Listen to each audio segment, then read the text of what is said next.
Renukaswamy case charge frame ಹಿನ್ನೆಲೆ ಇಂದು civil ಕೋರ್ಟ್ನಲ್ಲಿ ದೋಷಾರೋಪಣೆ ನಡೆಯಿತು. ನಟ ದರ್ಶನ್, ಪವಿತ್ರ ಗೌಡ ಸೇರಿ ಕೇಸ್ನ ಎಲ್ಲ ಆರೋಪಿಗಳನ್ನ ಕೋರ್ಟ್ಗೆ ಹಾಜರುಪಡಿಸಲಾಗಿತ್ತು. ಈ ವೇಳೆ ಆರಂಭದಲ್ಲಿ ಕೋರ್ಟ್ ಕಿಕ್ಕಿರಿದಿದ್ದು ಜಡ್ಜ್ ವಕೀಲರನ್ನ ಹೊರಗೆ ಹೋಗುವಂತೆ ಮನವಿ ಮಾಡಿದ್ರು. ದರ್ಶನ್ ಹಾಗೂ ಪವಿತ್ರ ಗೌಡ ದೋಷಾರೋಪಣೆ ಓದಿ ಹೇಳಿದ್ದು ವಿಚಾರಣೆಯನ್ನ ನವೆಂಬರ್ 10ಕ್ಕೆ ಮುಂದೂಡಲಾಗಿದೆ. ಹಾಜರಾಗಿದ್ದರು. ಇವತ್ತು ಕ್ರಿಮಿನಲ್ ಪ್ರಕರಣದಲ್ಲಿ ಇದೊಂದು ಪ್ರಕ್ರಿಯೆ ಅಂತ ಕರೀತಿದ್ದಾರೆ, ಅದನ್ನು ಪ್ರೊಸೀಜರ್ ಅದು. ಸೊ ಇವತ್ತು ಎಲ್ಲ ಆರೋಪಿಗಳು, ಜೈಲಲ್ಲಿರುವಂಥ ಆರೋಪಿಗಳು ಮತ್ತು ಬೇಲಲ್ಲಿರುವಂಥ ಆರೋಪಿಗಳು ಹಾಜರಾಗಿದ್ದರು. ಇವತ್ತು ನ್ಯಾಯಾಲಯ ಅಂದರೆ ದೋಷಾರೋಪಣೆಯನ್ನು ಹೊರತಂದರೆ ಚಾರ್ಜಸ್ ಅಂತ ಕರೀತಾರೆ. ಅಂದರೆ ಪೊಲೀಸ್ನವ್ರು ಏನು ಇದುವರೆಗೂ ಇನ್ವೆಸ್ಟಿಗೇಷನ್ ಮಾಡಿ ಚಾರ್ಜ್ ಶೀಟ್ ಹಾಕಿದ್ರಲ್ಲ, ಅದು ಎವಿಡೆನ್ಸ್ ಅಲ್ಲ. ಇವತ್ತು ಕೋರ್ಟ್ ಏನು ಚಾರ್ಜಸ್ ಅಂತ ಒಂದು ಫ್ರೇಮ್ ಮಾಡಿದೆ, ಅದು that is called allegations, charges. ಅದ್ರ ಮೇಲೆ ಇವಾಗ ಕೇಸು ವಿಚಾರಣೆ ಸ್ಟಾರ್ಟ್ ಆಗಿದೆ. ಇವತ್ತು ದೋಷಾರೋಪಣೆಯನ್ನು ಹೊರಿಸಿದ್ದಾರೆ. ರೇಣುಕಾಸ್ವಾಮಿ ಕೊಲೆ ಕೇಸ್ ಪ್ರಕರಣದಲ್ಲಿ ಚಾರ್ಜ್ ಫ್ರೇಮ್ ಪ್ರಕ್ರಿಯೆ ಶುರುವಾಗಿದೆ. ನಟ ದರ್ಶನ್, ಪವಿತ್ರ ಗೌಡ ಸೇರಿದಂತೆ ಆರೋಪಿಗಳನ್ನ ಸಿವಿಲ್ ಕೋರ್ಟ್ಗೆ ಹಾಜರುಪಡಿಸಲಾಯಿತು. ಜೊತೆಗೆ ನ್ಯಾಯಾಧೀಶರ ಮುಂದೆ ಎಲ್ಲ ಆರೋಪಿಗಳನ್ನ ಹಾಜರುಪಡಿಸಲಾಯಿತು. ಮೊದಲಿಗೆ ಜಡ್ಜ್ ಮುಂದೆ A1 ಆರೋಪಿ ಪವಿತ್ರ ಗೌಡ, A2 ದರ್ಶನ್ರನ್ನ ಹಾಜರುಪಡಿಸಲಾಯಿತು. ದರ್ಶನ್ ಹಣೆಗೆ ಕುಂಕುಮ ಇಟ್ಕೊಂಡು ಬಂದಿದ್ರು. ಕೋರ್ಟಲ್ಲಿ ದರ್ಶನ್ ಮಾತಾಡಿಸಲು ಪವಿತ್ರ ಗೌಡ ಪ್ರಯತ್ನ ಪಟ್ಟರು. ಪವಿತ್ರ ಗೌಡ ಹಿಂದೆ ದರ್ಶನ್ ನಿಂತ್ಕೊಂಡಿದ್ರು. ದರ್ಶನ್ಗೆ ಮುಂದೆ ಬರುವಂತೆ ಪವಿತ್ರ ಗೌಡ ಕೈ ಸನ್ನೆ ಮಾಡಿದ್ರು. ಆಯಿತು ಅಂತ ಸೀರಿಯಲ್ ಪ್ರಕಾರ ದರ್ಶನ್ ನಿಂತ್ಕೊಂಡ್ರು.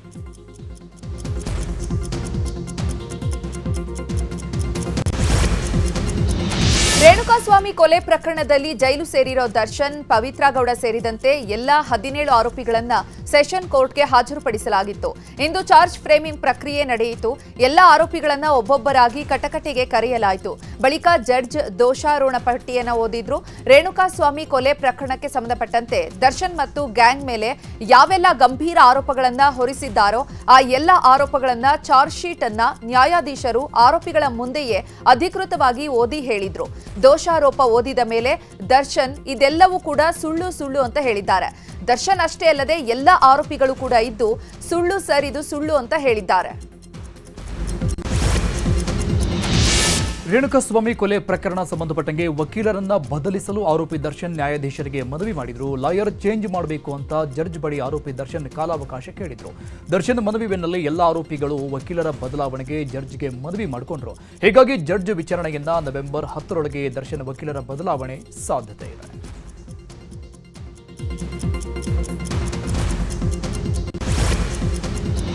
ಇನ್ನು ಚಾರ್ಜ್ ಫ್ರೇಮ್ ಆದೇಶಕ್ಕೆ ಆರೋಪಿಗಳ ಸಹಿ ಹಿನ್ನೆಲೆ ಆರೋಪಿಗಳನ್ನ ಪೊಲೀಸರು 57ನೇ ಕೋರ್ಟ್ ಹಾಲ್ನಲ್ಲಿ ಕೂರಿಸಿದ್ರು. ಎಲ್ಲ ಆರೋಪಿಗಳ ಸಹಿ ಬಳಿಕ ಜೈಲಿಗೆ ಪೊಲೀಸರು ಕರೆದೊಯ್ಯಲಿದ್ದಾರೆ. ಈ ಮಧ್ಯೆ ಪವಿತ್ರ ಗೌಡ ನೋಡಲು ತಾಯಿ ಮತ್ತು ಮಗಳು ಕೋರ್ಟ್ ಬಳಿ ಆಗಮಿಸಿದ್ರು. ಅಮ್ಮ ಮಗಳನ್ನ ನೋಡಿ ಪವಿತ್ರ ಗೌಡ ಕಣ್ಣೀರಿಟ್ಟಿದ್ರು. ವೈದ್ಯರ ಚೀಟಿ ಇಲ್ಲದ ಮಾತ್ರೆ ಸೇವಿಸಿ ವ್ಯಕ್ತಿ ಸಾವನ್ನಪ್ಪಿರೋ ಘಟನೆ ಚಿಕ್ಕಬಳ್ಳಾಪುರ ಜಿಲ್ಲೆ ಚಿಂತಾಮಣಿ ತಾಲೂಕಿನ ಬನಹಳ್ಳಿ ಗ್ರಾಮದಲ್ಲಿ ನಡೆದಿದೆ. ವೆಂಕಟರಮಣಪ್ಪ ಮೃತ ವ್ಯಕ್ತಿ ಕೈವಾರ್ ಕ್ರಾಸ್ ಮೆಡಿಕಲ್ ಸ್ಟೋರ್ನಲ್ಲಿ ಕೈ ಹಾಗೂ ಎದೆನೋವಿಗೆ ವೆಂಕಟರಮಣಪ್ಪ ಮಾತ್ರೆ ತಂದು ನುಂಗಿದ್ರು. ಮೃತನ ಸಾವಿಗೆ ನ್ಯಾಯ ದೊರಕಿಸಿಕೊಡುವಂತೆ ಕುಟುಂಬಸ್ಥರು ಈಗ ಆಗ್ರಹಿಸಿದ್ದಾರೆ.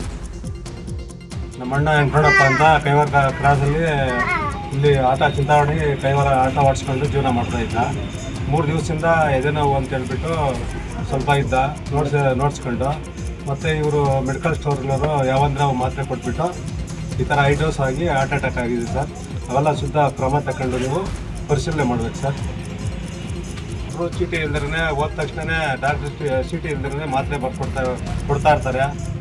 ಇದು ತಗೊಂಡು ಹೇಳ್ಬಿಟ್ಟು ಇದ್ರ ಬಗ್ಗೆ ಕ್ರಮ ತಗೊಂಡು ನೀವು ಪರಿಶೀಲನೆ ಮಾಡಿ ಅದನ್ನು ಯಾರಿಗೂ ಬೇರೆ ಒಬ್ರಿಗೆ ತೊಂದರೆ ಆಗಬಾರ್ದು.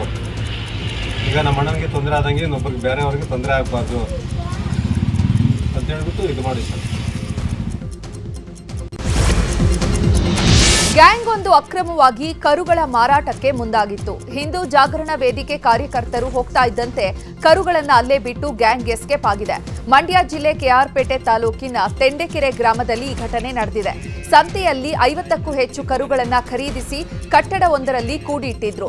ವಿಷಯ ತಿಳಿದ ಮೈಸೂರು ಹಿಂದೂ ಜಾಗರಣ ವೇದಿಕೆ ಕಾರ್ಯಕರ್ತರು ದಾಳಿ ಮಾಡಿದ್ದು ಅಕ್ರಮ ಗೋ ಸಾಗಾಣಿಕೆ ಗ್ಯಾಂಗ್ ಎಸ್ಕೇಪ್ ಆಗಿದೆ. 50ಕ್ಕೂ ಹೆಚ್ಚು ಕರುಗಳನ್ನು ಹಿಂದೂ ಕಾರ್ಯಕರ್ತರು ರಕ್ಷಣೆ ಮಾಡಿದ್ದಾರೆ.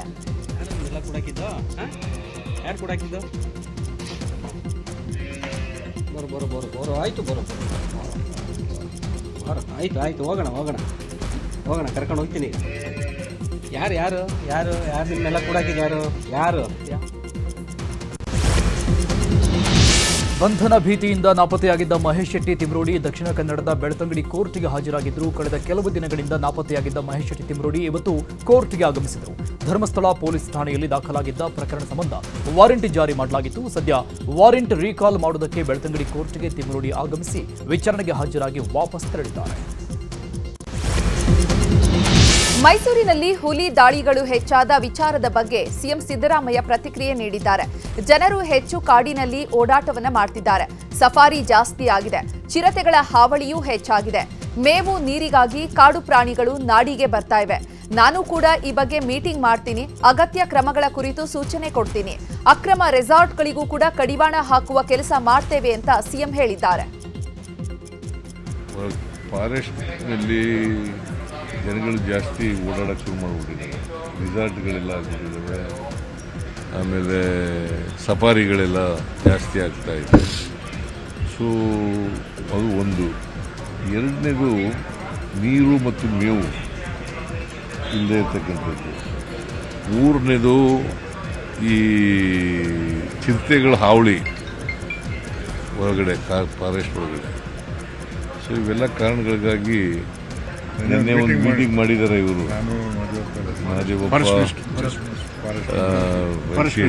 ಫಾರೆಸ್ಟ್ ಮಿನಿಸ್ಟರ್ ಎಲ್ಲ ಒಂದು ಮೀಟಿಂಗ್ ಮಾಡಿದ್ದಾರೆ.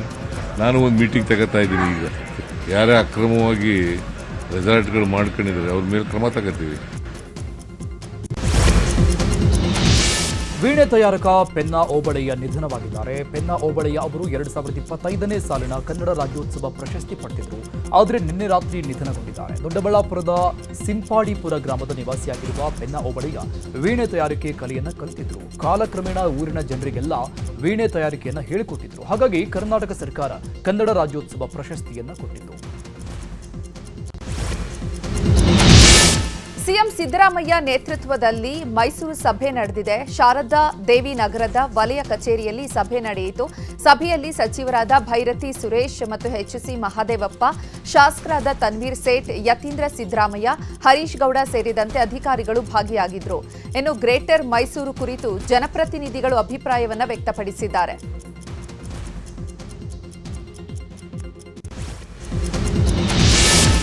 ಬಿಹಾರದ ಮುಖಂಡರು ಡಿಕೆಶಿ ಸಿಎಂ ಆಗ್ತಾರೆ ಎಂಬ ಹೇಳಿಕೆ ವಿಚಾರದ ಬಗ್ಗೆ ಮೈಸೂರಲ್ಲಿ ಮಾತನಾಡಿದ ಸಿಎಂ ಸಿದ್ದರಾಮಯ್ಯ, ಹೈಕಮಾಂಡ್ ಬಿಟ್ಟು ಬೇರೆ ಯಾರು ಹೇಳಿದ್ರೂ ಬದಲಾವಣೆ ವಿಚಾರಕ್ಕೆ ಕಿಮ್ಮತ್ತಿಲ್ಲ.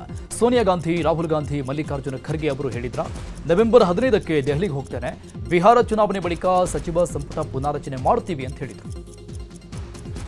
ಹೈಕಮಾಂಡು ಯಾರು? ಯಾರ್ರೀ ಹೈಕಮಾಂಡು? ಸೋನಿಯಾ ಗಾಂಧಿ ಅವರು, ರಾಹುಲ್ ಗಾಂಧಿ ಅವರು, ಖರ್ಗೆ ಅವರು ಮಾತಾಡಿದಾರ? ಹೈಕಮಾಂಡ್ ತೀರ್ಮಾನ ಮಾಡಬೇಕು. ಹೈಕಮಾಂಡ್ ತೀರ್ಮಾನ ಮಾಡದೆ ಬೇರೆ ಯಾರೇ ಇದು ಮಾತಾಡಿದ್ರು ಕೂಡ ಅದಕ್ಕೆ ಕಿಮ್ಮತ್ತಿಲ್ಲ. ನಾನು ಬಿಹಾರ ಚುನಾವಣೆ ಆದ ತಕ್ಷಣ ಮಾತಾಡ್ತೀನಿ ರಾಹುಲ್ ಗಾಂಧಿ ಜೊತೆ, ಮಲ್ಲಿಕಾರ್ಜುನ್ ಖರ್ಗೆ ಜೊತೆ. ಇಲ್ಲಿ ದಿಲ್ಲಿ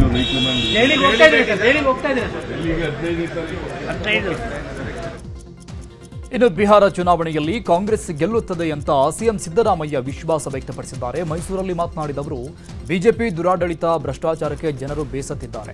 ಈ ಹಿನ್ನೆಲೆ ಕಾಂಗ್ರೆಸ್ ಗೆಲ್ಲುತ್ತೆ ಅಂತ ಹೇಳಿದರು. ನಮ್ಮ ಪ್ರಕಾರ ಇಂಡಿಯಾ ಗೆಲ್ತದೆ ಅಂತ ಇದೆ. ಬಿಹಾರ್ನವರು ಬಹಳ ಜನ ಇದ್ದಾರೆ. ಮನವಿ ಮಾಡೋದು ಮಾಡ್ತೀವಿ, ನೋಡೋಣ ಅವ್ರು ಏನು ಮಾಡ್ತಾರೆ. ಒಂದು ಆಂಟಿ ಇನ್ಕಂಬೆನ್ಸಿ, ಎರಡನೇದು ಬಿಜೆಪಿಯವರ ಭ್ರಷ್ಟಾಚಾರ, ದುರಾಡಳಿತ, ಇವೆಲ್ಲ ಕೂಟಾಗ್ತದೆ. ನಿತೀಶ್ ಕುಮಾರ್ ಭಾಳ ವರ್ಷ ಮುಖ್ಯಮಂತ್ರಿ ಆಗಿದ್ದಾರೆ. ಆಮೇಲೆ ಯಾವುದೇ ಒಂದು ಸಿದ್ಧಾಂತ ಇಲ್ಲ. ಬಿಜೆಪಿ ಜೊತೆಲೂ ಹೋಗ್ತಾರೆ, ಕಾಂಗ್ರೆಸ್ ಜೊತೆಲೂ ಬರ್ತಾರೆ, ಲಾಲೂ ಪ್ರಸಾದ್ ಜೊತೆ ಹೋಗ್ತಾರೆ. ಈ ಥರ ಆಗಿ ಯಾವುದೇ ಒಂದು ಸಿದ್ಧಾಂತ ಇಲ್ಲದೆ ಇರ್ತಕ್ಕಂಥದ್ದು. ಮತ್ತು ಬಡತನ ಜಾಸ್ತಿ ಇದೆ ಅಲ್ಲಿ. ಮೈಸೂರಿನಲ್ಲಿ ಸಿಎಂ ಸಿದ್ದರಾಮಯ್ಯ ಇಂದು ಮಾಜಿ ಸಿಎಂ ದೇವರಾಜ್ ಅರಸು ಅವರ ಪ್ರತಿಮೆ ಲೋಕಾರ್ಪಣೆ ಮಾಡಿದ್ರು. ಡಿಸಿ ಕಚೇರಿ ಮುಂದೆ ಪ್ರತಿಮೆ ಲೋಕಾರ್ಪಣೆಯನ್ನ ಮಾಡಲಾಯಿತು. ಈ ವೇಳೆ ಮುಂದಿನ ದೇವರಾಜ್ ಅರಸು ಸಿದ್ದರಾಮಯ್ಯನವರು ಅಂತ ಅಭಿಮಾನಿಗಳು ಘೋಷಣೆಯನ್ನ ಕೂಗಿದ್ರು. ಈ ವೇಳೆ ಹೇ ಕುತ್ಕೋ ಸುಮ್ನೆ, ದೇವರಾಜ್ ಅರಸುನೇ, ಸಿದ್ದರಾಮಯ್ಯನೇ ಅಂತ ಹೇಳಿದ್ದಾರೆ.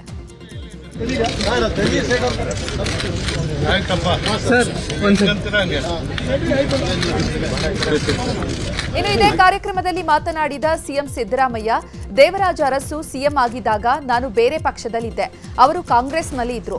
ಅವರ ಸಾಮಾಜಿಕ ನ್ಯಾಯದ ಕಳಕಳಿ ಎಲ್ಲರಿಗೂ ಕೂಡ ಮಾದರಿ. ಅಸಮಾನತೆ ಹೋಗಲಾಡಿಸೋದು ಎಲ್ಲಾ ರಾಜಕೀಯ ನಾಯಕರ ಕೆಲಸ. ಇಂತಹ ಕೆಲಸವನ್ನ ಮಾಡಿದವರು ದೇವರಾಜ ಅರಸು ಅವರು. ದೇವರು ವರಾನೂ ಕೊಡಲ್ಲ, ಶಾಪಾನೂ ಕೊಡಲ್ಲ, ಅವಕಾಶಗಳನ್ನ ಕೊಡ್ತಾನೆ. ಅವಕಾಶ ಸಿಕ್ಕಾಗ ಸದುಪಯೋಗ ಮಾಡಿಕೊಳ್ಳೋದು ಬುದ್ಧಿವಂತಿಕೆ ಅಂತ ಹೇಳಿದ್ರು. ಇನ್ನು ದೇವರಾಜ ಅರಸು ಅದೇ ರೀತಿಯಾಗಿ ನಡೆದುಕೊಂಡವರು ಅಂತ ಹೇಳಿದ್ರು. ಇನ್ನು ಹಾಡಿ ಹೊಗಳಿದ್ದಾರೆ ದೇವರಾಜ ಅರಸು ಅವರನ್ನ.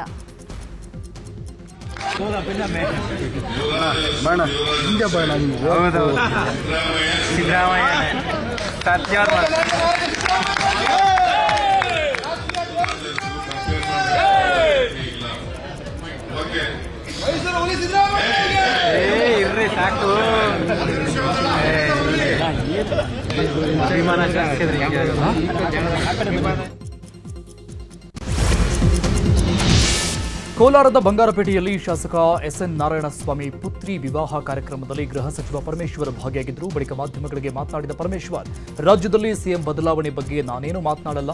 ಸಿಎಂ ಬದಲಾವಣೆ ಬಗ್ಗೆ ಚರ್ಚಿಸುವುದು ಅನವಶ್ಯಕ. ನಾನು ಸಿಎಂ ಆಗಲು ಎಲ್ಲ ಅರ್ಹತೆ ಇದೆ ಎಂದು ಅಭಿಮಾನದಿಂದ ಕೆಎಚ್ ಮುನಿಯಪ್ಪ ಹೇಳಿದ್ದಾರೆ. ಅವರಿಗೆ ನಾನು ಧನ್ಯವಾದ ಹೇಳ್ತೇನೆ. ಇಬ್ಬರೂ ಕೂಡ ಒಬ್ಬರಿಗೊಬ್ಬರು ಸಿಎಂ ಆಗಲಿ ಅಂತ ಹೇಳಿಕೊಂಡಿದ್ದೇವೆ. ಆದರೆ ಊಟ ತಿಂಡಿಗೆಲ್ಲ ಬಂದಾಗ ಇದೇ ವಿಚಾರ ಚರ್ಚೆ ಮಾಡಲ್ಲ ಅಂತ ಹೇಳಿದ್ರು. ಇನ್ನು ಈ ವಿಚಾರಕ್ಕೆ ಸಂಬಂಧಪಟ್ಟಂಗೆ ಸಚಿವ ದಿನೇಶ್ ಗುಂಡೂರಾವ್ ಕೂಡ ಮಾತನಾಡಿದ್ದಾರೆ. ವಿಪಕ್ಷಗಳು ಕೂಡ ಈ ಬಗ್ಗೆ ಚರ್ಚೆ ಮಾಡ್ತಾ ಇದ್ದಾರೆ. ತಾವು ಕೂಡ ರೇಸಲ್ಲಿ ಇದ್ದೀರಾ ಅಂತ ಅದ್ರ ಬಗ್ಗೆ ನಾನು ಯಾವುದೇ ಪ್ರತಿಕ್ರಿಯೆ ಕೊಡೋದಿಲ್ಲ. ಯಾಕೆ ಸರ್? ಅದು ಅನವಶ್ಯಕ ಅಂತ ಅನ್ಸುತ್ತೆ. ಸರ್, ನೀವು ಸಿಎಂ ಆಗ್ತೀರಿ ಅಂತ ಅಂದ್ಬಿಟ್ಟು ಕೇಸ್ ಹೇಳಿದ್ದಾರೆ ಸರ್. ಅಂದ್ರೆ ಸಿಎಂ ಆಗೋದಕ್ಕೆ ಎಲ್ಲ ಅರ್ಹತೆಗಳು ತಮಗಿದೆ ಅಂತ ಅಂದ್ಬಿಟ್ಟು ಅಭಿಮಾನದ ಮೇಲೆ ಅವ್ರು ಹೇಳಿರ್ತಾರೆ. ಅವ್ರಿಗೆ ಧನ್ಯವಾದಗಳನ್ನು ಹೇಳ್ತೇವೆ. ನೀವು ಅವ್ರ ಮೇಲೆ ಹೇಳಿ, ನಾನು ಅವ್ರ ಮೇಲೆ ಇಬ್ಬರದು ಅಭಿಮಾನ. ಒಬ್ರಿಗೊಬ್ರು ಹೇಳ್ಕೊಂಡಿದ್ದಾರೆ. ಊಟಕ್ಕೆ ಸೇರ್ತಾ ಇರ್ತೀವಿ, ತಿಂಡಿಗೆ ಸೇರ್ತಾ ಇರ್ತೀವಿ, ಕಾಫಿ ಸೇರ್ತಾ ಇರ್ತೀವಿ. ಅಂದ್ರೆ ಇದನ್ನೇ ಚರ್ಚೆ ಮಾಡ್ತೀವಿ ಅಂತ ಅಲ್ಲ. ಬೇರೆ ಬೇರೆ ನಮ್ಗೆ ಬೇರೆ ಬೇರೆ ಸಬ್ಜೆಕ್ಟ್ಸ್ ಇರೋದಿಲ್ಲ. ಅದು ಬಿಟ್ಟು ಬೇರೆ ಬರೀ ಇದನ್ನೇ ಮಾತಾಡ್ಕೊಂಡಿರೋಕ್ಕಾಗೋದಿಲ್ಲ ಸರ್ಕಾರದಲ್ಲಿ. ಡೈಲಿ ಪ್ರವಾಸ ಅದು ಏನಿಲ್ಲ. ಒಂದು ದಿವಸ ಹೋಗಿದ್ದು ಕೆಲವು ವಿಚಾರಗಳದೇನೋ ಮಾತಾಡಬೇಕಂತ ಹೇಳಿದ್ರು, ಅದಕ್ಕೆ ಹೋಗಿ ಮಾತಾಡ್ಕೊಂಡು ಬಂದರು. ಏನಿಲ್ಲಪ್ಪ, ಅದು ಎಲ್ಲಿದೆ ಎಲ್ಲ. ಈಗ ನವಂಬರ್ ತಿಂಗಳಲ್ಲಿ ಇದ್ದೀವಿ, ಎಲ್ಲ ಅವ್ರವ್ರ ಕೆಲಸದಲ್ಲಿದ್ದಾರೆ. ಯಾವ ಕ್ರಾಂತಿನೂ ಇಲ್ಲ, ಯಾವುದೂ ಇಲ್ಲ. ನಾವು ಯಾರಿಗೂ ಭೇಟಿ ಮಾಡ್ತೀವಿ ಬರ್ತೀವಪ್ಪ, ಅದೆಲ್ಲ ಹೇಳೋಕ್ಕಾಗ್ತದ? ದೆಹಲಿಗೆ ಹೋಗಿ ನಮ್ಮ ಲೀಡರ್ಸ್ ಮಾತಾಡ್ಕೊಂಬರೋದೇನು ದೊಡ್ಡ ವಿಷಯ ಏನಲ್ಲ. ನಮ್ಮ ಹೈಕಮಾಂಡ್ ಅಲ್ಲಿರೋದು. ಸೊ ನಾವು ಏನೇ ಇದ್ರೂ ಮಾತಾಡಬೇಕಾದ್ರೆ ಅಲ್ಲಿಗೆ ಹೋಗಬೇಕು. ಸಿದ್ದರಾಮಯ್ಯ ಪರ ಸಚಿವ ಜಮೀರ್ ಮತ್ತೊಮ್ಮೆ ಬ್ಯಾಟ್ ಮಾಡಿದ್ದಾರೆ. ಹಾವೇರಿಯಲ್ಲಿ ಮಾತನಾಡಿದ ಅವರು 2028ರವರೆಗೂ ಸಿಎಂ ಕುರ್ಚಿ ಖಾಲಿ ಇಲ್ಲ. ಡಿಕೆಶಿ ಅವರು ಮುಖ್ಯಮಂತ್ರಿ ಆಗಬೇಕು ಅಂತ ಆಸೆ ಇಟ್ಕೊಂಡಿದ್ದಾರೆ. ಸಿದ್ದರಾಮಯ್ಯ ಆದ್ಮೇಲೆ ಅವರು ಸಿಎಂ ಆಗಲಿ ಅಂತ ನಮಗೂ ಆಸೆ ಇದೆ. ಹೈಕಮಾಂಡ್ ಗೆರೆ ಹಾಕಿದ್ರೆ ಆ ಗೆರೆ ನಾವು ದಾಟಲ್ಲ. ನವೆಂಬರ್ ಏನ್ ಕ್ರಾಂತಿನೂ ಇಲ್ಲ ಅಂತ ಹೇಳಿದ್ರು. ಹಾಗೆಯೇ ಹಾಸನ ಜಿಲ್ಲೆ ಅರಸೀಕೆರೆಯಲ್ಲಿ ಇಂಧನ ಸಚಿವ ಕೆಜೆ ಜಾರ್ಜ್ ಕೂಡ ಮಾತನಾಡಿದ್ದಾರೆ. ಅದಿದ್ರೆ ಆ ಕುರ್ಚಿಯಲ್ಲಿ ಮನೆ ಸಿದ್ದರಾಮಯ್ಯ ಅವರು ಕೂತಿದ್ದಾರೆ. ಆ ಕುರ್ಚಿ 2028ವರೆಗೂ ಖಾಲಿ ಇಲ್ಲ. ಆ ಕುರ್ಚಿಯಲ್ಲಿ ಕುರ್ಚಿ ಖಾಲಿ ಇದೆಯಾ?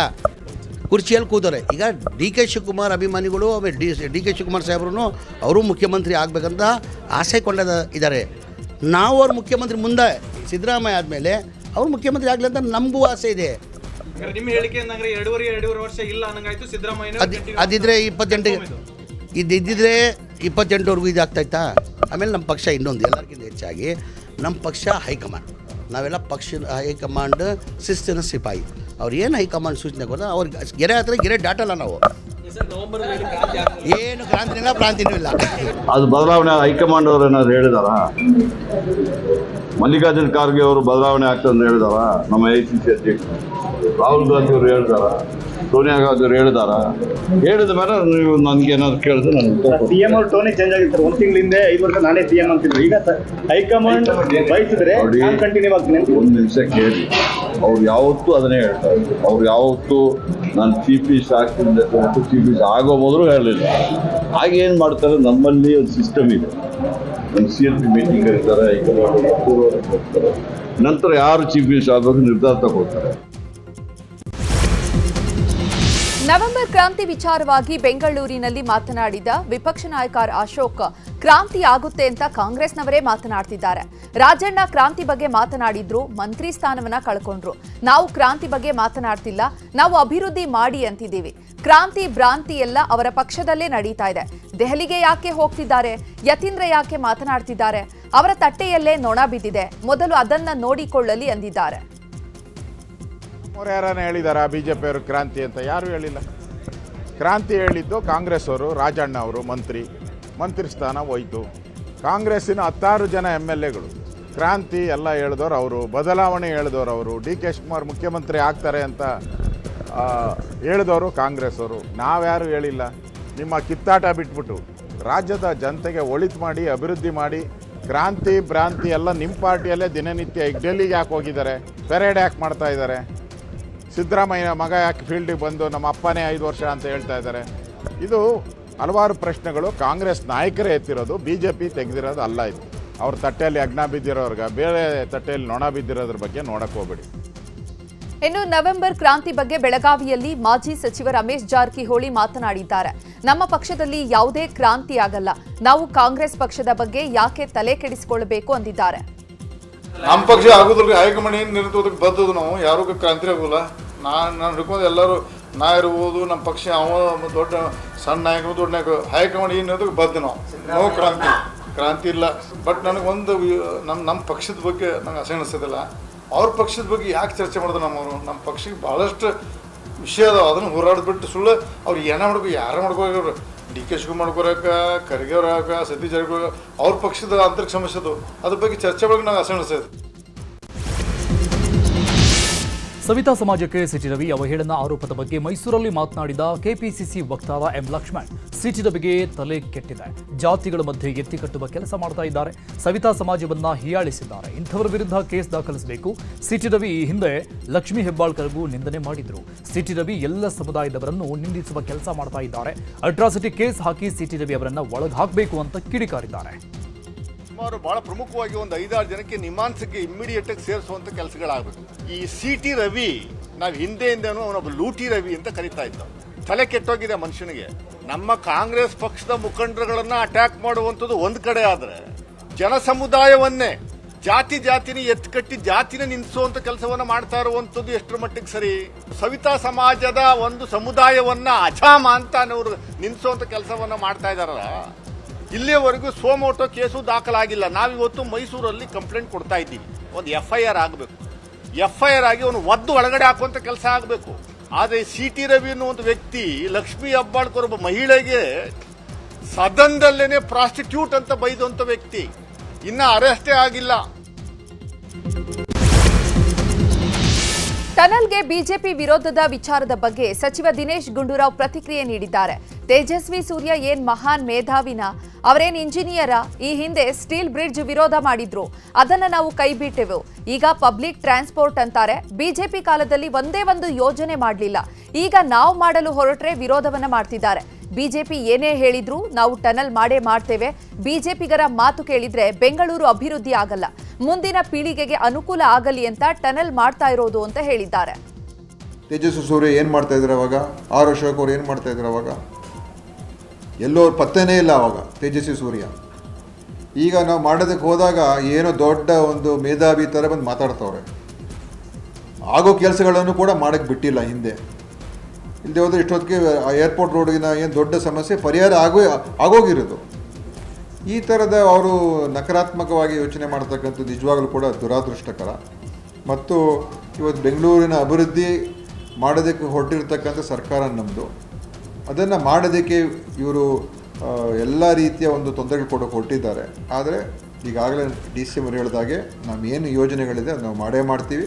ಇವರು ವಿರೋಧ ಮಾಡ್ತಾರೋ ಬಿಡ್ತಾರೋ, ಆದರೆ ಯೋಜನೆಗಳನ್ನಂತೂ ನಾವು ಮುಂದುವರ್ಸ್ಕೊಂಡು ಹೋಗ್ತೀವಿ. ಟನಲ್ ರೋಡ್ ಯೋಜನೆಗೆ ಅಶೋಕ್ ನೇತೃತ್ವದಲ್ಲಿ ಸಮಿತಿ ಮಾಡೋಣ ಎಂಬ ಡಿಕೆಶಿ ಹೇಳಿಕೆಗೆ ಆರ್ ಅಶೋಕ್ ಟಕ್ಕರ್ ಕೊಟ್ಟಿದ್ದಾರೆ. ಡಿಕೆಶಿ ಸಮಿತಿ ಮಾಡಲಿ, ನಾನು ಸಮಿತಿ ಅಧ್ಯಕ್ಷ ಆಗಲು ಒಪ್ಪುತ್ತೇನೆ. ಆದರೆ ಮೊದಲು ರಸ್ತೆ ಗುಂಡಿಯನ್ನ ಮುಚ್ಚಲಿ, ಕಸದ ಸಮಸ್ಯೆಯನ್ನ ಬಗೆಹರಿಸಲಿ, ನಂತರ ನನಗೆ ಆಹ್ವಾನವನ್ನ ಕೊಡಲಿ. ನಿಮ್ಮ ಬಳಿ ಟನಲ್ ರೋಡ್ ಮಾಡೋದಕ್ಕೆ ಹಣ ಇಲ್ಲ, ಇನ್ನು ಸಮಿತಿ ಮಾಡಿ ಹಣ ಯಾಕೆ ಪೋಲು ಮಾಡ್ತೀರಿ? ಟನಲ್ ರಸ್ತೆ ಬಗ್ಗೆ ಸರಿಯಾದ ಚರ್ಚೆ ಆಗಿಲ್ಲ. ಬೆಂಗಳೂರು ಜನರ ಅಭಿಪ್ರಾಯವನ್ನ ಪಡೆದಿಲ್ಲ. ರಸ್ತೆ ಗುಂಡಿ ಮುಚ್ಚುವ ಟ್ಯಾಲೆಂಟ್ ಇಲ್ಲದವರು ಅಂಡರ್ ಗ್ರೌಂಡ್ ಟನಲ್ ಹೇಗೆ ಮಾಡ್ತೀರಿ ಅಂತ ವ್ಯಂಗ್ಯವಾಡಿದ್ದಾರೆ. ನಿಮಗೆ ರಸ್ತೆಯಲ್ಲಿ ಬಿದ್ದಿರೋ ಗುಂಡಿ ಮುಚ್ಚಕ್ಕೆ ಟ್ಯಾಲೆಂಟ್ ಇಲ್ಲ, ಇನ್ನು ಅಂಡರ್ ಗ್ರೌಂಡ್ ಟನಲನ್ನು ಹೇಗೆ ಮಾಡ್ತೀರಾ ನೀವು? ಹಣ ಎಲ್ಲಿದೆ ನಿಮ್ಮ ಹತ್ರ? 108 ಪ್ರಶ್ನೆಗಳು ಇದೆ. ಆದ್ದರಿಂದ ನಾವೇನು ಅಭಿವೃದ್ಧಿಯ ವಿರೋಧಿಗಳಲ್ಲ. ಮಾಡಿ, ಫಸ್ಟು ನೀವು ರಸ್ತೆ ಗುಂಡಿಗಳೆಲ್ಲ ಮುಚ್ಚಿ, ಬೆಂಗಳೂರಲ್ಲಿ ಬಿದ್ದಿರೋ ಕಸನೆಲ್ಲ ತೆಗಿರಿ. ಆಮೇಲೆ ಜನಕ್ಕೆ ಕೇಳಿ, ನೋಡಿ ಎಲ್ಲ ಮಾಡಿದಿರಿ, ಟನಲ್ ರೋಡ್ಗೆ ನಾವು ಬೆಂಗಳೂರು ಜನತೆ ಜೊತೆ ಚರ್ಚೆ ಮಾಡೋಕ್ಕೆ ಸಿದ್ಧ ಇದ್ದೀರಿ ಅನ್ನೋ ಮಾತನ್ನು ಹೇಳಿ. ಅದು ಬಿಟ್ಬಿಟ್ಟು ನೀವು ಒಂದು ರೀತಿ ದೌರ್ಜನ್ಯ ಮಾಡೋ ರೀತಿ ನಾನು ಮಾಡೇ ಮಾಡ್ತೀನಿ, ಇದು ದೌರ್ಜನ್ಯ ಅನ್ನೋದೇ ಇನ್ನೇನು ಹೇಳೋಕ್ಕೆ ಸಾಧ್ಯ ಇಲ್ಲ. ರಾಜ್ಯ ಸರ್ಕಾರದ ವಿರುದ್ಧ ಬಿಜೆಪಿ ರಾಜ್ಯಾಧ್ಯಕ್ಷ ವಿಜೇಂದ್ರ ವಾಗ್ದಾಳಿ ನಡೆಸಿದರು. ಬೆಂಗಳೂರಲ್ಲಿ ಮಾತನಾಡಿದ ಅವರು, ರಾಜ್ಯದಲ್ಲಿ ಅತಿವೃಷ್ಟಿಯಿಂದ ರೈತರು ಸಮಸ್ಯೆಗೀಡಾಗಿದ್ದಾರೆ. ಅಧಿಕಾರಿಗಳು, ಜಿಲ್ಲಾ ಉಸ್ತುವಾರಿ ಸಚಿವರು ಸಹ ತಲೆ ಕೆಡಿಸಿಕೊಳ್ಳುತ್ತಿಲ್ಲ. ಕೇಂದ್ರ ಪರಿಹಾರ ಕೊಟ್ಟಿಲ್ಲ ಅನ್ನುವ ಹೇಳಿಕೆಗೆ ಸಚಿವರು ಸೀಮಿತವಾಗಿದ್ದಾರೆ. ನಾಳೆ ನಾನು ಬೆಳಗಾವಿಗೆ ಹೋಗ್ತೇನೆ, ಅಲ್ಲಿನ ಹೋರಾಟದಲ್ಲಿ ಭಾಗಿಯಾಗ್ತೇನೆ. ರೈತರ ವಿಚಾರದಲ್ಲಿ ಈ ಸರ್ಕಾರ ಕಿಂಚಿತ್ತೂ ಕಾಳಜಿ ತೋರ್ತಾ ಇಲ್ಲ. ಈಗಲಾದರೂ ನವೆಂಬರ್ ಕ್ರಾಂತಿ ಬಿಟ್ಟು ರೈತರ ಸಮಸ್ಯೆಗೆ ಸ್ಪಂದಿಸುವ ಕೆಲಸ ಮಾಡಿ ಅಂತ ಹೇಳಿದ್ದಾರೆ. ರಾಜ್ಯದಲ್ಲಿ ಅನೇಕ ಜ್ವಲಂತ ಸಮಸ್ಯೆಗಳು ಚರ್ಚೆ ಆಗ್ತಾ ಇದೆ. ಆದರೆ ಇದು ಯಾವುದರ ಬಗ್ಗೆನೂ ಸಹ ರಾಜ್ಯ ಸರ್ಕಾರ ಗಂಭೀರವಾಗಿ ಚಿಂತನೆಯನ್ನ ಮಾಡ್ತಾ ಇಲ್ಲ. ಕಲ್ಯಾಣ ಕರ್ನಾಟಕ ಇರ್ಬೋದು, ಕಿತ್ತೂರು ಕರ್ನಾಟಕ ಇರ್ಬೋದು, ಅತಿವೃಷ್ಟಿ, ರೈತರು ಸಂಕಷ್ಟದಲ್ಲಿದ್ರು. ರಾಜ್ಯ ಸರ್ಕಾರಕ್ಕೆ ಆಗ್ರಹ ಮಾಡಿದ್ವಿ. ಜಿಲ್ಲಾ ಉಸ್ತುವಾರಿಗಳು ನಾಪತ್ತೆ ಆಗಿದ್ದಾರೆ. ಇಲಾಖೆ ಅಧಿಕಾರಿಗಳು ಸಹ ತಲೆ ಕೆಡಿಸ್ಕೊಳ್ತಾ ಇಲ್ಲ.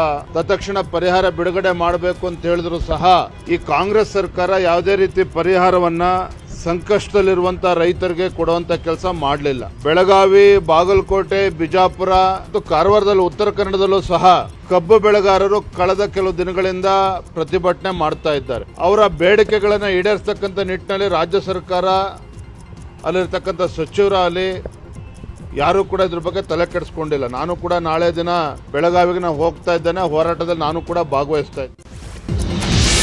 ಯಾದಗಿರಿ ಜಿಲ್ಲೆಯ ಕೆಂಭಾವಿಯಲ್ಲಿ ಆರ್ಎಸ್ಎಸ್ ಪಥಸಂಚಲನಕ್ಕೆ ಜಿಲ್ಲಾಡಳಿತ ಅನುಮತಿ ಹಿನ್ನೆಲೆಯಲ್ಲಿ ಡಿಎಸ್ಎಸ್ ಮೀಟಿಂಗ್ ನಡೆಸ್ತಾ ಇದೆ. ಆರ್ಎಸ್ಎಸ್ಗೆ ಕೌಂಟರ್ ಪ್ಲಾನ್ ರೂಪಿಸಲು ಕೆಂಭಾವಿಯ ಡಾಕ್ಟರ್ ಬಿಆರ್ ಅಂಬೇಡ್ಕರ್ ಗಾರ್ಡನ್ನಲ್ಲಿ ಡಿಎಸ್ಎಸ್ ಪ್ರಮುಖರು ಸಭೆ ಸೇರಿದ್ದಾರೆ. ನಾಳೆ ಆರ್ಎಸ್ಎಸ್ ಪಥಸಂಚಲನಕ್ಕೆ ಡಿಎಸ್ಎಸ್ ಕೌಂಟರ್ ಪ್ಲಾನ್ ರೂಪಿಸಲು ಸಭೆ ನಡೀತಾ ಇದೆ. ಚಿಕ್ಕಬಳ್ಳಾಪುರ ಜಿಲ್ಲೆ ಚಿಂತಾಮಣಿ ತಾಲೂಕಿನ ಕಚೇರಿ ಬಳಿ ಜಲಗಾರರ ಸಂಘಟನೆ ವತಿಯಿಂದ ಪ್ರತಿಭಟನೆ ನಡೆಸಲಾಯಿತು. ತಾಲೂಕು ಪಂಚಾಯಿತಿಗೆ ಮುತ್ತಿಗೆ ಹಾಕಿ ಪ್ರತಿಭಟನೆಯನ್ನ ನಡೆಸಿದ್ದಾರೆ. ಯಥಾವತ್ತಾಗಿ ಬಿಎಲ್ಎಲ್ ಕಾರ್ಡ್ ಮುಂದುವರಿಸುವಂತೆ ಆಗ್ರಹಿಸಲಾಯಿತು. ಜಲಗಾರರ ಬಿಪಿಎಲ್ ರದ್ದುಗೊಳಿಸಿದ್ರೆ ಹೋರಾಟವನ್ನ ಮಾಡೋದಾಗಿ ಎಚ್ಚರಿಕೆಯನ್ನ ನೀಡಲಾಗಿದೆ. ಅಧಿಕಾರಿಗಳು ಚಿಂತಾಮಣಿ ತಾಲೂಕು ಪಂಚಾಯಿತಿ ಚಿಂತಾಮಣಿ ಚಿಕ್ಕಬಳ್ಳಾಪುರ ಜಿಲ್ಲೆ ರವರಿಂದ ಚಿಂತಾಮಣಿ ತಾಲೂಕು ಗ್ರಾಮ ಪಂಚಾಯಿತಿ ಮಾನ್ಯರ ವಿಷಯ ಗ್ರಾಮ ಪಂಚಾಯಿತಿ ನೌಕರರ ಬೆಳಗಾವಿಯ ಮೂಡಲಗಿ ತಾಲೂಕಿನ ಗುರ್ಲಾಪುರದಲ್ಲಿ ಕಬ್ಬು ಬೆಳೆಗಾರರ ಹೋರಾಟ 5ನೇ ದಿನಕ್ಕೆ ಕಾಲಿಟ್ಟಿದೆ. ನಿಪಾಣಿ ಮುಧೋಳ ರಾಜ್ಯ ಹೆದ್ದಾರಿ ಬಂದ್ ಮಾಡಿ ರೈತರು ಧರಣಿ ನಡೆಸ್ತಾ ಇದ್ದು, ಸ್ಥಳದಲ್ಲೇ ಅಡುಗೆ ಮಾಡಿ ನಿರಂತರ ಹೋರಾಟ ಮುಂದುವರೆಸಿದ್ದಾರೆ. ಕಬ್ಬಿಗೆ 3,500 ರೂಪಾಯಿ ದರ ನಿಗದಿ ಮಾಡಬೇಕು ಅಂತ ರೈತರು ಆಗ್ರಹಿಸ್ತಾ ಇದ್ದಾರೆ. ಈ ಪ್ರತಿಭಟನೆಯಲ್ಲಿ ಸಾವಿರಾರು ಸಂಖ್ಯೆಯಲ್ಲಿ ರೈತರು ಭಾಗಿಯಾಗಿದ್ದಾರೆ. ಇನ್ನು ಹೆದ್ದಾರಿ ತಡೆದು ರೈತರು ಪ್ರತಿಭಟನೆ ಮಾಡ್ತಾ ಇರುವ ಹಿನ್ನೆಲೆಯಲ್ಲಿ ಕಿಲೋಮೀಟರ್ ಗಟ್ಟಲೆ ಟ್ರಾಫಿಕ್ ಜಾಮ್ ಆಗಿದ್ದು, ವಾಹನ ಸವಾರರು ಪರದಾಡುತ್ತಿದ್ದಾರೆ.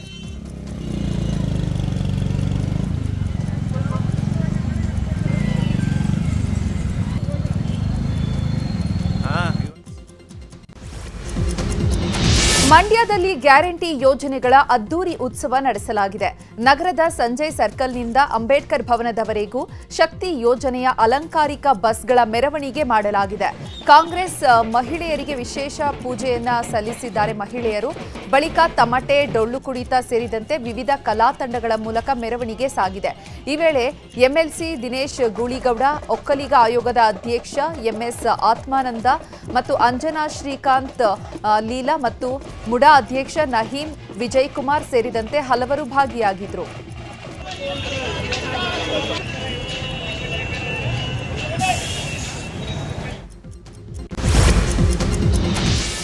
ಗ್ರಾಚ್ಯುಟಿ ಕೊಡದ ಸರ್ಕಾರದ ವಿರುದ್ಧ ನಿವೃತ್ತ ಅಂಗನವಾಡಿ ಕಾರ್ಯಕರ್ತೆಯರು ಹಾಗೂ ಸಹಾಯಕಿಯರು ಪ್ರತಿಭಟನೆ ನಡೆಸಿದ್ದಾರೆ. ದೊಡ್ಡಬಳ್ಳಾಪುರ ನಗರದ ಸಿಡಿಪಿಒ ಕಚೇರಿ ಮುಂದೆ ಪ್ರತಿಭಟನೆ ಮಾಡಿದ್ದು, 2011ರಿಂದ 2023ರವರೆಗೆ ನಿವೃತ್ತಿ ಹೊಂದಿದ ಅಂಗನವಾಡಿ ಕಾರ್ಯಕರ್ತೆಯರಿಗೆ ಸರ್ಕಾರ ಗ್ರಾಚ್ಯುಟಿ ನೀಡಿಲ್ಲ. ಹೀಗಾಗಿ ಬಾಕಿ ಉಳಿಸಿಕೊಂಡಿರುವ 198 ಕೋಟಿ ಗ್ರಾಚ್ಯುಟಿ ಹಣವನ್ನು ಬಿಡುಗಡೆ ಮಾಡಬೇಕು ಅಂತ ಪ್ರತಿಭಟನಾಕಾರರು ಒತ್ತಾಯಿಸಿದರು. ಕಸದ ಸಮಸ್ಯೆಗೆ ಮುಕ್ತಿ ಹಾಡಲು ಜನರೇ ಎಚ್ಚೆತ್ತುಕೊಂಡಿದ್ದಾರೆ. ಜಿಬಿಎ ನಡೆಸ್ತಾ ಇರುವಂತಹ ಅಭಿಯಾನಕ್ಕೆ ನಿವಾಸಿಗಳು ಕೂಡ ಕೈಜೋಡಿಸಿದ್ದಾರೆ. ಕಸದ ಸಮಸ್ಯೆಯಿಂದ ರೋಸಿ ಹೋಗಿದ್ದ ಮೈಕ್ರೋ ಲೇಔಟ್ ನಿವಾಸಿಗಳು ಕಸ ಎಸಿತಾ ಇದ್ದವರಿಗೆ ಬಿಸಿ ಮುಟ್ಟಿಸಿದ್ದಾರೆ. ಕಸ ಹಾಕ್ತಾ ಇದ್ದಂತಹ ಪಾಯಿಂಟ್ನಲ್ಲಿ ಸಿಸಿ ಕ್ಯಾಮೆರಾ ಫಿಕ್ಸ್ ಮಾಡಿದ್ದಾರೆ. ಇದರ ಮೂಲಕ ಯಾರು ಕಸ ಹಾಕ್ತಿದ್ದಾರೆ ಅಂತ ಗುರುತಿಸಿ ಅವರ ಮೇಲೆ ಜಿಬಿಎ ಅಧಿಕಾರಿಗಳಿಗೆ ದೂರು ನೀಡಿದ್ದಾರೆ. ಇನ್ನು ವಿಡಿಯೋ ಆಧರಿಸಿ ಕಸ ಹಾಕ್ತಿದ್ದವರಿಗೆ ಜಿಬಿಎ ಅಧಿಕಾರಿಗಳು ದಂಡ ವಿಧಿಸಿದ್ದಾರೆ. ಇನ್ನು ಕಸದ ಕುರಿತು ಅಭಿಯಾನ ನಡೆಸಿದ್ರೂ ಕೂಡ ಕೆಲವರು ಜಾಗೃತರಾಗಿಲ್ಲ. ಕಸ ಸುರಿದು ಡ್ಯಾನ್ಸ್ ಮಾಡಿದಂತಹ ಯುವತಿ ಕ್ಯಾಮೆರಾ ಹಾಕಿದ್ರೂ ಕೂಡ ಕೆಲವರು ಕಸ ತಂದು ಸುರಿತಿದ್ದಾರೆ. ರಾತ್ರಿ ವೇಳೆ ಮೈಕ್ರೋ ಲೇಔಟ್ನಲ್ಲಿ ಯುವತಿ ಕಸ ಎಸೆದು ಡ್ಯಾನ್ಸ್ ಮಾಡಿರುವಂತಹ ವಿಡಿಯೋ ವೈರಲ್ ಆಗಿದೆ. ಓಲಾ, ಉಬರ್, ಯಾತ್ರಿ, ರ್ಯಾಪಿಡೋ ವಿರುದ್ಧ ಆಟೋ ಚಾಲಕರು ಸಿಡಿದಿದ್ದಾರೆ. ಹುಬ್ಬಳ್ಳಿಯಲ್ಲಿ ಆನ್ಲೈನ್ ಆಪ್ಗಳನ್ನು ಬಂದ್ ಮಾಡುವಂತೆ ಆಟೋ ಚಾಲಕರು ಆಗ್ರಹಿಸಿದ್ದಾರೆ. ನಗರದ ಕಿತ್ತೂರು ರಾಣಿ ಚೆನ್ನಮ್ಮ ವೃತ್ತದಿಂದ ಆಟೋ ರ್ಯಾಲಿ ನಡೆಸಿದ್ದು ಆರ್ಟಿಒ ಕಚೇರಿವರೆಗೆ ನೂರಾರು ಆಟೋಗಳ ಮೆರವಣಿಗೆ ಮಾಡಲಾಗಿದೆ. ಉತ್ತರ ಕರ್ನಾಟಕ ಆಟೋ ರಿಕ್ಷಾ ಚಾಲಕರಿಂದ ಪ್ರತಿಭಟನೆ ಮಾಡಲಾಗಿದ್ದು ಆನ್ಲೈನ್ ಆಪ್ಗಳು ಕೇವಲ ಬೆಂಗಳೂರಿಗೆ ಸೀಮಿತವಾಗಿರಬೇಕು, ಇಲ್ಲದಿದ್ದಲ್ಲಿ ಬೆಂಗಳೂರು ಚಲೋ ಕಾರ್ಯಕ್ರಮ ಮಾಡ್ತೀವಿ, ರಾಜ್ಯದಾದ್ಯಂತ ಉಗ್ರ ಹೋರಾಟ ಮಾಡ್ತೀವಿ ಅಂತ ಎಚ್ಚರಿಕೆ ಕೊಟ್ಟಿದ್ದಾರೆ. ಕೊಪ್ಪಳ ನಗರದಲ್ಲಿರುವ ವಾಜಪೇಯಿ ನಗರ ವಸತಿ ಯೋಜನೆಗೆ ಕಾಯಕಲ್ಪ ಸಿಕ್ಕಿದೆ. ದಶಕ ಕಳೆದ್ರೂ ಮನೆಗಳು ಪೂರ್ಣಗೊಂಡಿರಲಿಲ್ಲ. ಹೀಗಾಗಿ ಇದರ ಕುರಿತು ನ್ಯೂಸ್ 18 ಕನ್ನಡದಲ್ಲಿ ವರದಿ ಪ್ರಸಾರ ಮಾಡಲಾಗಿತ್ತು.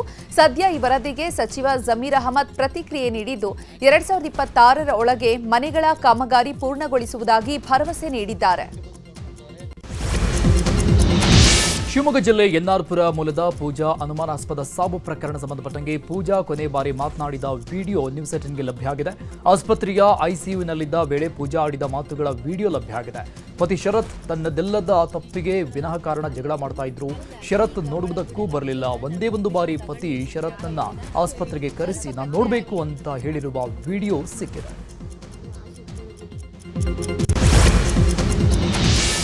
ಕೂಲಿ ಸಿನಿಮಾದ ಐಟಂ ಸಾಂಗ್ಗೆ ಶಾಸಕ ನಾರಾಯಣಸ್ವಾಮಿ ಭರ್ಜರಿ ಡ್ಯಾನ್ಸ್ ಮಾಡಿದ್ದಾರೆ. ಕೋಲಾರದ ಬಂಗಾರಪೇಟೆಯಲ್ಲಿ ಕಾಂಗ್ರೆಸ್ ಶಾಸಕ ನಾರಾಯಣಸ್ವಾಮಿ ಅವರು ಮಗಳ ಅದ್ದೂರಿ ಮದುವೆಯ ಸಂಗೀತ ಕಾರ್ಯಕ್ರಮದಲ್ಲಿ ಡ್ಯಾನ್ಸ್ ಮಾಡಿದ್ದಾರೆ.